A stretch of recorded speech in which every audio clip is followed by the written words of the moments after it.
ठीक है ना। तो क्या लिख रहे थे, भारत की अक्षांश और देशांतर स्थिति। ये तो क्लियर हो गया ना आपको। ये उत्तरी अक्षांश क्यों बोलते हैं इसको, दोनों जगह उत्तरी अक्षांश क्यों आ रहा है, 8 डिग्री 4 मिनट उत्तरी अक्षांश से 37 डिग्री 6 मिनट उत्तरी अक्षांश। बात क्लियर हो गई ना, क्योंकि भारत कहाँ है, उत्तर पूर्वी गोलार्ध में स्थित है। ठीक है, अक्षांश की स्थिति में हम देखें तो भारत कहाँ पर है, उत्तर में, और भारत अब देशांतर की स्थिति में देखें तो कहाँ पर है, पूर्व में। तो अब आगे आप लिखो, ये लिख लिया ना, भारत की अक्षांश स्थिति में 8 डिग्री 4 मिनट उत्तरी अक्षांश से 37 डिग्री 6 मिनट उत्तरी अक्षांश। ये भी लिख लिया ना, भारत की अक्षांश स्थिति संपूर्ण भारत की, किसकी, संपूर्ण भारत की, यानी भारत। उसके बाद में ये अंडमान निकोबार द्वीप को भी शामिल करते हैं। तो भारत की अक्षांश स्थिति क्या आ जाती है, 6 डिग्री 4 मिनट उत्तरी अक्षांश से 37 डिग्री 6 मिनट उत्तरी अक्षांश। यहाँ तक लिख लिया, एकदम क्लियर हो गया ना। अब आगे देखो, अब आप आगे लिखो, भारत की देशांतर स्थिति, भारत की देशांतर स्थिति, भारत की देशांतर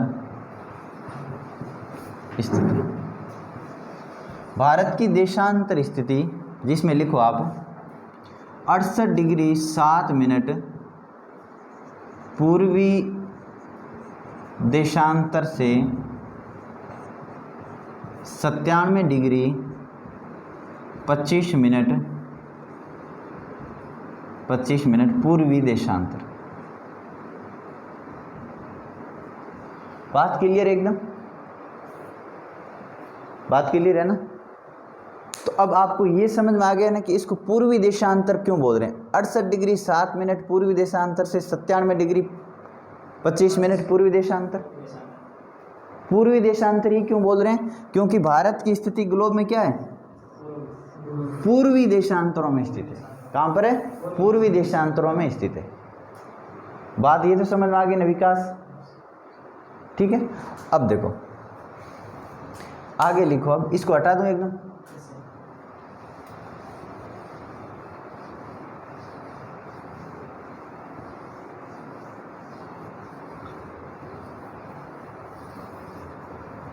अब आप लिखो आगे, भारत का क्षेत्रफल की दृष्टि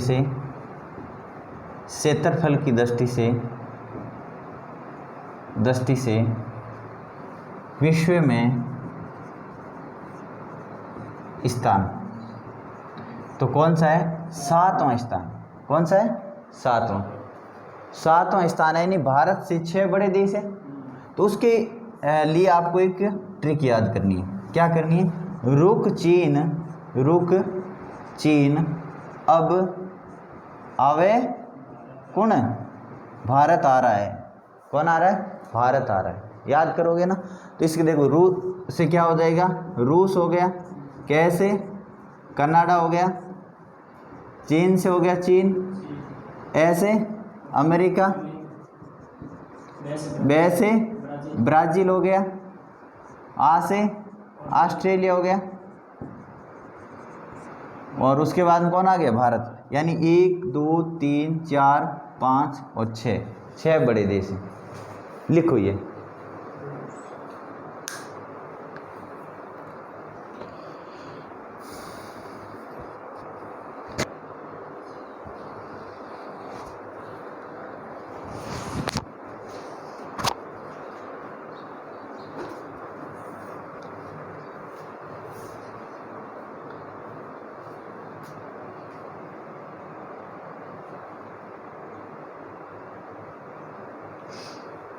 मैथ वाली क्लास समझ में आ रही है, बढ़िया एकदम, हैं, कोई दिक्कत तो नहीं।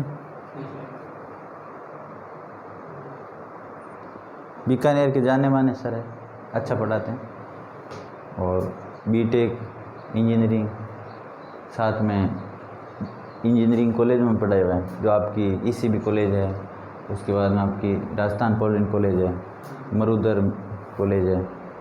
बीकानेर में कई कोचिंग पढ़ाते हैं, अभी उत्कृष्ट के अंदर पढ़ाते हैं, वीणा पानी में पढ़ाए इन्होंने, और भी 1 2 कोचिंग हैं। ठीक, समझ में तो आ रहा है ना, आप लोगों को समझ में आना चाहिए। भाई उन्होंने चाहे कितना ही पढ़ा है, कहाँ पढ़ा है, वो चीज़ मैटर नहीं करती है, ये करती है आप लोगों को समझ में आना चाहिए। ठीक है, बिल्कुल समझ में आ रहा है उनका एकदम।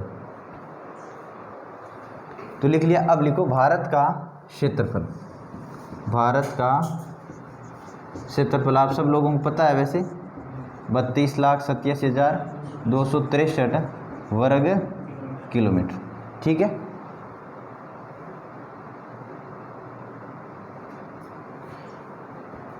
और भी बता देना जो आपके बच्चे हैं वैसे उनकी बीकानेर में एकेडमी में कोचिंग की क्लासें चल रही है, टाइम पे फिजिकल भी हो रहा है, टाइम पे क्लास भी लग रही है, एकदम बढ़िया मस्ती से। कोई अच्छी लग रही है ना क्लास में वगैरह, सिस्टम अच्छा है ना आप, है ना? हाँ। क्षेत्रफल देखो, अब संपूर्ण विश्व का क्षेत्रफल, अगर पूरे विश्व का क्षेत्रफल देखें तो उसका कितना है, 2.42% है। ठीक है, तो लिख लो संपूर्ण विश्व का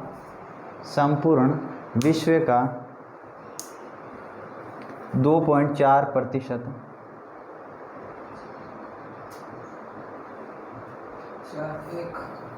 4.2%। ठीक है,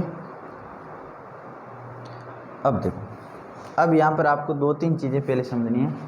ये जो भारत का क्षेत्रफल है, भारत का जो क्षेत्रफल है, तो भारत की ये जो सीमा है ये तो कौन सी है, स्थलीय सीमा है, और ये वाली जो सीमा है वो कौन सी है, जलीय सीमा, यानी तटीय सीमा, समुद्र के साथ सीमा लगती है। तो 2 लाइन आप लिखो, इसमें नोट डाल के लिखो, भारत की स्थलीय सीमा, भारत की स्थलीय सीमा 15,200 किलोमीटर। भारत की स्थलीय सीमा 15,200 किलोमीटर, यानी जो भारत की स्थलीय सीमा है, जिसमें भारत के पड़ोस में जो देश स्थित है, स्थलीय सीमा पर स्थित देश, ऐसे लिख लो अगला पॉइंट, स्थलीय सीमा पर स्थित देश, नाम लिख लो पाकिस्तान,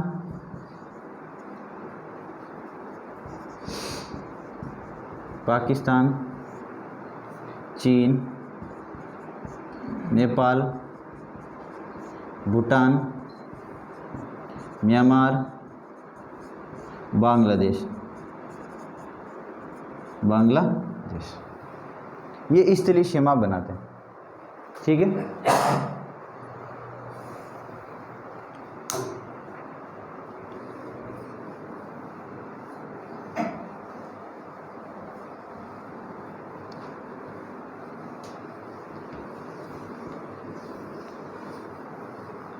तो स्थलीय सीमा कितनी है भारत की, 15,200 किलोमीटर। अब लिखो भारत की तटीय सीमा, भारत की तटीय सीमा लिख लो 7,516.6 किलोमीटर, 7,516.6 किलोमीटर भारत की तटीय सीमा, भारत की तटीय सीमा। अगला पॉइंट नोट डाल के लिखो, भारत की मुख्य भूमि की तटीय सीमा, मुख्य भूमि की तटीय सीमा 6,100 यानी 6100 किलोमीटर, कितनी है, 6100 किलोमीटर। लिखो नोट डाल के दूसरा पॉइंट आगे, भारत की तटीय सीमा पर, भारत की तटीय सीमा पर 9 राज्य स्थित है, 9 राज्य स्थित है। 9 राज्यों के नाम लिख लो आप, गुजरात,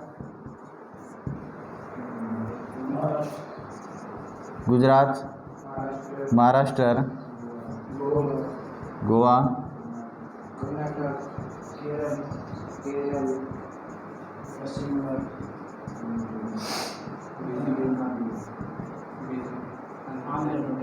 उड़ीसा,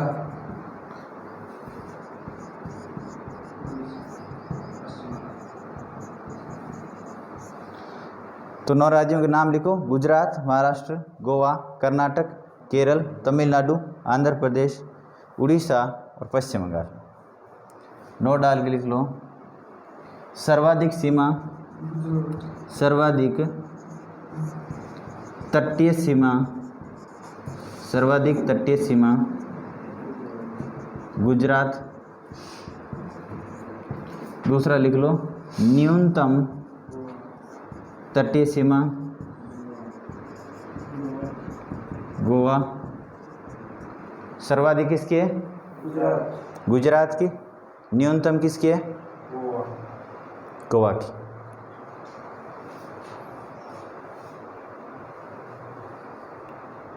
ठीक है ना। जो भारत की ये तटीय सीमा है इस पर कितने राज्य स्थित है? 9 राज्य स्थित है। ठीक है, क्लियर होगी बात? कितने राज्य स्थित है? 9 राज्य स्थित है। अब देखो, 9 डाल के 2 चीज लिखो। भारत की सर्वाधिक स्थलीय सीमा बनाने वाला देश, सर्वाधिक स्थलीय सीमा बनाने वाला देश, तो उसमें लिख लो बांग्लादेश, जो कितनी बनाता है? 4096 किलोमीटर। भारत की सर्वाधिक स्थलीय सीमा बनाने वाला देश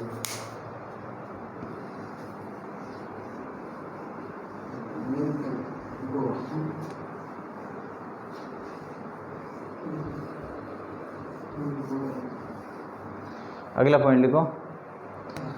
भारत के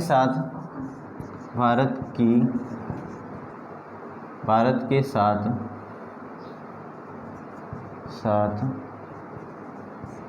न्यूनतम स्थलीय सीमा अफगानिस्तान 106 किलोमीटर। 106 किलोमीटर।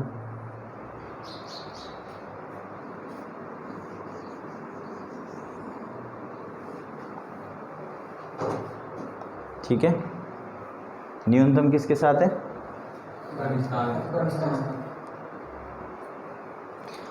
अब देखो, हमने यह बात की थी अक्षांश और देशांतर की अभी।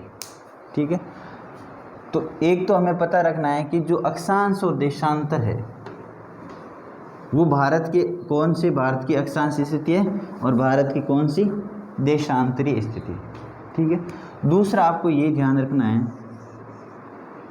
कि भारत के मध्य से एक रेखा गुजरती है। जो ग्लोब पर आपका जो ये ग्लोब है, ये ग्लोब पर ये तो आपकी 0 डिग्री अक्षांश हो गई और उत्तर में 23.5 डिग्री जो कर्क रेखा है वो भारत के मध्य से गुजरती है। कहाँ से?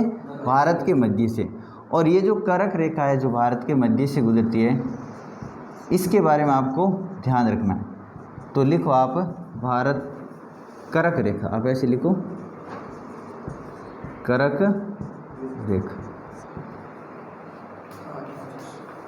क्वेश्चन पूछा जाता है कि भारत के कौन से राज्य से कर्क रेखा गुजरती है या कितने राज्यों से कर्क रेखा गुजरती है या निम्नलिखित में से किस राज्य से कर्क रेखा नहीं गुजरती है। इस प्रकार से क्वेश्चन बनता है। ठीक है, तो ये जो कर्क रेखा है ये भारत के 8 राज्यों से गुजरती है। कर्क रेखा भारत के 8 राज्यों से गुजरती है। अब आपको 8 राज्यों के नाम याद होने चाहिए। ठीक है, 8 राज्यों के नाम क्या है? याद होना चाहिए। तो इसके लिए आपको एक क्या करना है? ट्रिक याद करनी है। तो वो ट्रिक है आपको गरम सीजे पति मिले। गरम सीजे, ये ट्रिक याद करनी है आपको। ठीक है ना? कौन सी? गरम सीजे पति मिले। तो गैस जी, इसको गे बोलना है। ठीक है ना? जी को क्या बोलोगे? गे। उसको क्या बोलोगे? रे। गे रे में सी जे। अब देखो गे से क्या बनेगा आपका? गुजरात बनेगा। आर से राजस्थान बनेगा। एम से क्या बनेगा? मध्य प्रदेश। सी से क्या बनेगा? छत्तीसगढ़। जे से क्या बनेगा? झारखंड बनेगा। पै से पश्चिम बंगाल बनेगा, ठीक है।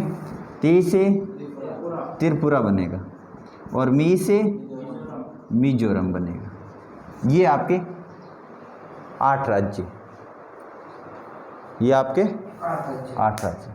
कर्क रेखा भारत के 8 राज्यों से गुजरती है। अब आपको ये अभी सीईटी में एक क्वेश्चन पूछा था कि निम्नलिखित में से किस राज्य से कर्क रेखा नहीं गुजरती है। निम्नलिखित में से किस राज्य से कर्क रेखा नहीं गुजरती है?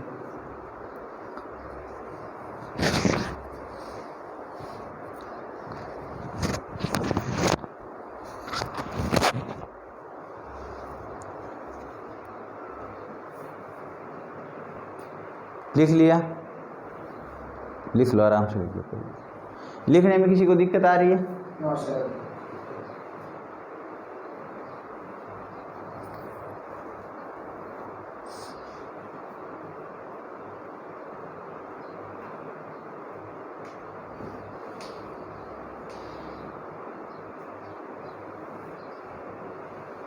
ठीक है। अब देखो, ये तो आपकी देशांतर हमने बात कर ली। ये तो भारत के जो देशांतर है उसी संबंध में बात कर ली। एक महत्वपूर्ण रेखा है जो देशांतर है, जो भारत के मध्य से गुजरती, ठीक है। ये आपकी इधर से एक रेखा गुजरती है जो भारत की मानक समय रेखा है। क्या है? भारत की मानक समय, यानी भारत का समय निर्धारित करने के लिए एक देशांतर को निर्धारित किया और उस देशांतर का नाम रखा है, क्या नाम रखा है? ग्रीनविच मानक। किसने बोला?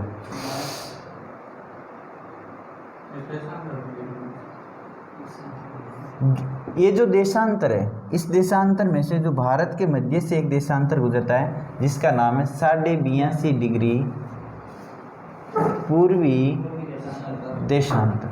और ये जो 82.5 डिग्री पूर्वी देशांतर है इसे भारत की मानक समय रेखा कहते हैं। भारत की मानक समय रेखा, यानी इसके द्वारा भारत का क्या कर दिया था? समय निर्धारित। जो हम अभी घड़ी के अंदर देखते हैं ना, 12 बज गई, 1 बज गई, 5 बज गई, 7 बज गई, ये समय निर्धारित किया था, ठीक है।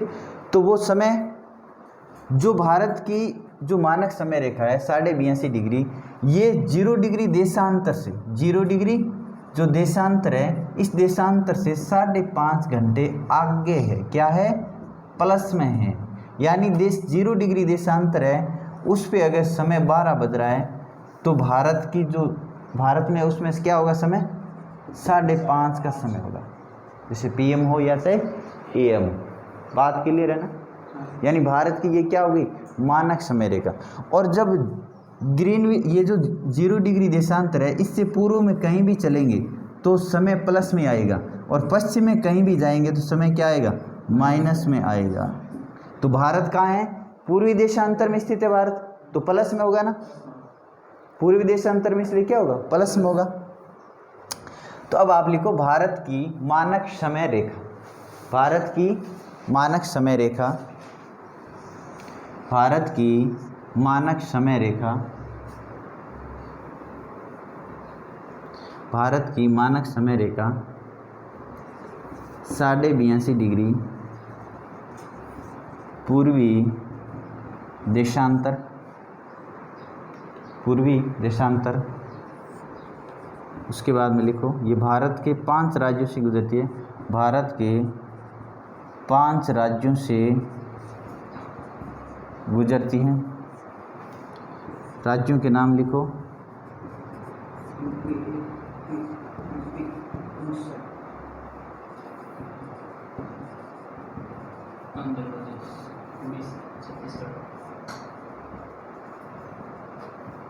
लिखो उत्तर प्रदेश, लिखो उत्तर प्रदेश, मध्य प्रदेश, उत्तर प्रदेश, मध्य प्रदेश,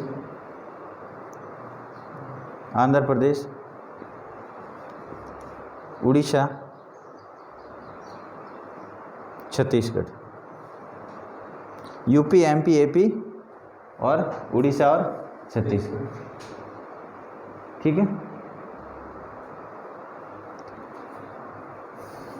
लिखो इसका निर्धारण, इसका निर्धारण कहाँ से किया था? नैनी नामक स्थान, और ये कहाँ पर है? इलाहाबाद, प्रयागराज, उत्तर प्रदेश। ठीक है, प्रयागराज उत्तर प्रदेश से इसका निर्धारण हुआ।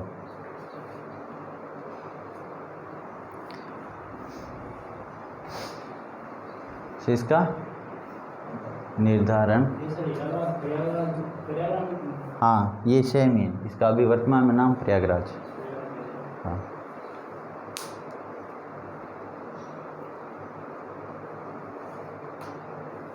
ठीक है, ये लिख लिया आपने।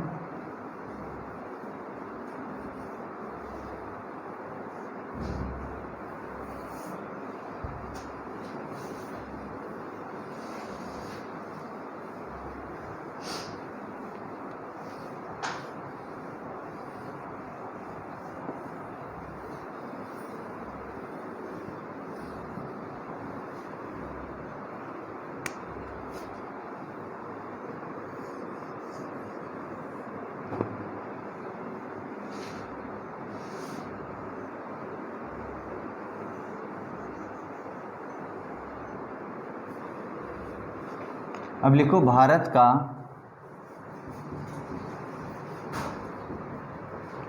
विस्तार। लिखो उत्तर से दक्षिण में, उत्तर से दक्षिण में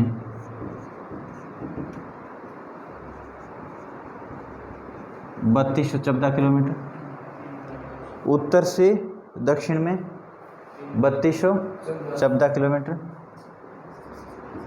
उसके बाद लिखो पूर्व से पश्चिम में, पूर्व से पश्चिम में विस्तार 2933 किलोमीटर।